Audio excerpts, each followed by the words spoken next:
রমজান ও ঈদকে কেন্দ্র করে প্রতি বছরই ইতালি থেকে বাংলাদেশের রেমিটেন্সের প্রবাহ উল্লেখযোগ্য হারে বাড়ে।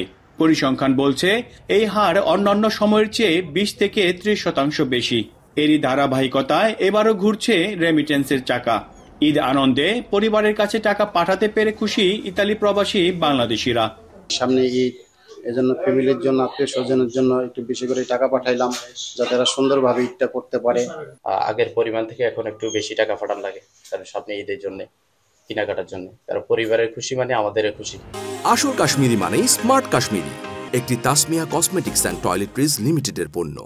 ব্যাংক অফ ইতালির তথ্য মতে 2023-24 অর্থ বছরে ইতালি থেকে সবচেয়ে বেশি রেমিটেন্স প্রেরণকারী দেশের তালিকায় শীর্ষে বাংলাদেশ। চলতি অর্থ বছরে এই ধারা বজায় রাখতে বেশ কিছু উদ্যোগ গ্রহণ করেছে সরকার ও বিভিন্ন মানি ট্রান্সফার প্রতিষ্ঠান। বৈধ চ্যানেলের মাধ্যমে অর্থ পাঠাতে প্রবাসীদের মধ্যে বাড়ানো হচ্ছে সচেতনতা। এবারও রমজানে প্রবাসী বাংলাদেশি ভাইয়েরা প্রচুর পরিমাণে রেমিটেন্স বাংলাদেশে প্রেরণ করছে। বিশেষ করে আমাদের কমিশনের উপরে বিশেষ ছাড় এবং সর্বোচ্চ রেটের কারণে প্রচুর পরিমাণে রেমিটেন্স পাঠাচ্ছে। এতে করে তারাও উপকৃত হচ্ছে, প্রবাসী বাংলাদেশি ভাইয়েরা, এবং বাংলাদেশের অর্থনৈতিক উন্নয়নে তারা বিশেষ অবদান রাখছে। রমজান উপলক্ষে প্রবাসী বাংলাদেশিরা 20 থেকে 30% টাকা বেশি পাঠিয়ে থাকে। এই বছর তুলনা অনুযায়ী রেকর্ড পরিমাণ সংখ্যক টাকা প্রবাসী বাংলাদেশিরা দেশে পাঠাচ্ছে, তাতে করে আমরাও লাভবান হচ্ছি।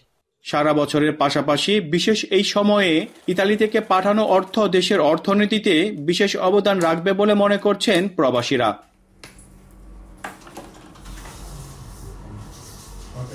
এবারের রমজানে ইতালি প্রবাসী বাংলাদেশিরা রেকর্ড সংখ্যক অর্থ প্রেরণ করায় একদিকে যেমন দেশের আত্মীয়দের ঈদ কাটবে আনন্দে, ঠিক তেমনি শক্তি যোগাবে দেশের অর্থনীতিতে।